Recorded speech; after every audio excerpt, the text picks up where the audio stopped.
കടൽഭിത്തി നിർമ്മാണം ആരംഭിക്കണമെന്നാവശ്യപ്പെട്ട് ചെല്ലാനത്ത് ജനകീയ സമരസമിതിയുടെ നേതൃത്വത്തിൽ ഇന്ന് റോഡ് ഉപരോധിച്ച് പ്രതിഷേധിക്കുമെന്നറിയുന്നു. കടലേറ്റം രൂക്ഷമായ പ്രദേശങ്ങൾ ടെട്രാപോഡുകൾ സ്ഥാപിക്കണമെന്നാണ് അവരുടെ ആവശ്യം.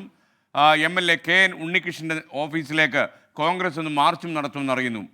അശ്വിൻ പാലാഴി കൊച്ചിയിൽ നിന്നും വിവരങ്ങളുമായി ചേരുന്നു. ഗുഡ് മോർണിംഗ് അശ്വിൻ, പറയൂ വിശദാംശങ്ങൾ.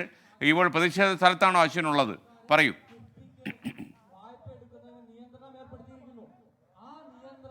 Very good morning. നമ്മളിപ്പോൾ ഉള്ളത് കണ്ണമാലിയിലാണ്. ഇവിടെ രാവിലെ തന്നെ സമരം ആരംഭിച്ചു കഴിഞ്ഞു.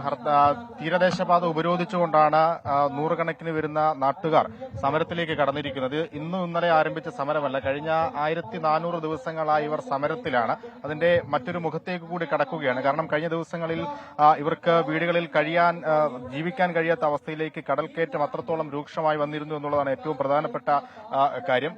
സർക്കാർ വളരെ അഭിമാനത്തോടെ ഉയർത്തിക്കാണിക്കുന്ന ചെല്ലാനത്തെ ടെട്രാപോഡ് നിർമ്മാണം അത് ചില ഭാഗങ്ങളിൽ മാത്രമാണ് നടത്തിയിട്ടുള്ളത് എന്നുള്ളതാണ് ഏറ്റവും പ്രധാനപ്പെട്ട കാര്യം. 17 കിലോമീറ്ററോളം വരുന്ന ഭാഗത്താണ് ഈ പൂർണ്ണമായും ടെട്രാപോഡ് നിർമ്മിക്കേണ്ടത്. പക്ഷേ 7 കിലോമീറ്റർ ഭാഗത്ത് മാത്രമാണ് നിലവിൽ ഇത് നിർമ്മിച്ചിരിക്കുന്നത്. ബാക്കി ഭാഗങ്ങളിൽ കടലേറ്റം അതിരൂക്ഷമാണ്. കഴിഞ്ഞ ദിവസങ്ങളിൽ നമ്മൾ ദൃശ്യങ്ങളടക്കം കണ്ടതാണ്. എന്തായാലും അത് പൂർത്തിയാക്കുക എന്നുള്ളതാണ് ഇവരുടെ ആവശ്യം. ഫോർട്ട് കൊച്ചി ആലപ്പുഴ തീരദേശ പാതയാണ് ഇവർ പൂർണ്ണമായി ഇപ്പോൾ ഉപരോധിച്ചുകൊണ്ടിരിക്കുന്നത്. എങ്ങനെയാണ് ഈ സമരം മുന്നോട്ട് കൊണ്ടുപോകുന്നത്? സമരം ഇപ്പോൾ ഉപരോധ സമരം സർക്കാരിൽ നിന്നും കൃത്യമായിട്ടുള്ള ഒരു ഉറപ്പ് നമുക്ക് കിട്ടുന്നത് വരെ, വാക്കാലുള്ള ഉറപ്പല്ല, കൃത്യമായിട്ടുള്ള ഒരു ഉറപ്പ് കിട്ടുന്നത് വരെ ഈ എല്ലാ ആളുകളും ഈ റോഡിൽ തന്നെ ഉണ്ടാവും.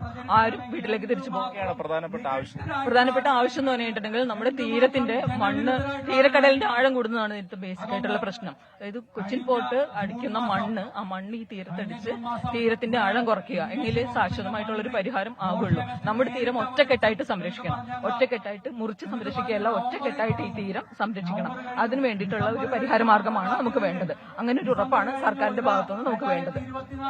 അതാണ് അവർ പ്രധാനമായി ഉന്നയിക്കുന്ന ആവശ്യം. എന്തായാലും ഇന്ന് UDFന്റെ നേതൃത്വത്തിൽ ഉണ്ണികൃഷ്ണൻ MLAയുടെ വസതിയിലേക്ക് കൂടി മാർച്ച് നടക്കുന്നുണ്ട്. അങ്ങനെ സമരം വലിയ തോതിൽ മുന്നോട്ട് കൊണ്ടുപോവുകയാണ്. കഴിഞ്ഞ ദിവസങ്ങളിൽ നമ്മൾ കണ്ട കാഴ്ചകളാണ് ഇവർ ഈ സമരത്തിലേക്ക് നയിച്ചത് എന്നുള്ളതാണ് ഏറ്റവും പ്രധാനപ്പെട്ട കാര്യം. 2023 ഒക്ടോബറിൽ ഈ ആവശ്യങ്ങൾ ഉന്നയിച്ച് ഇവർ തുടങ്ങിയ സമരപ്പന്തലുണ്ട്. ആ സമരപ്പന്തലിന് മുന്നിലെ തീരദേശ പാതയാണെന്ന് ഉപരോധിക്കുന്നത്. എന്തായാലും പോലീസിൽ നിന്ന് നമുക്ക് ലഭിക്കുന്ന വിവരമനുസരിച്ച് അധിക നേരം ഈ സമരം മുന്നോട്ട് കൊണ്ടുപോകാൻ അനുവദിക്കില്ല എന്നുള്ളതാണ് അവരുടെ നിലപാട്. എന്തായാലും മണിക്കൂറുകൾ നീളുന്നു. ഗതാഗതം പൂർണ്ണമായി സ്തംഭിച്ചിട്ട് അത് വൈകുന്നേരം 6 മണി വരെ തീരദേശപാത ഉപരോധിക്കുമെന്നാണ് ഇവർ അറിയിക്കുന്നത്. എന്തായാലും അതിന് മുന്നോടിയായി തന്നെ ഇവരെ അറസ്റ്റ് ചെയ്ത് നീക്കാനുള്ള നീക്കങ്ങളിലേക്ക് പോലീസ് കടക്കുകയും ചെയ്യും.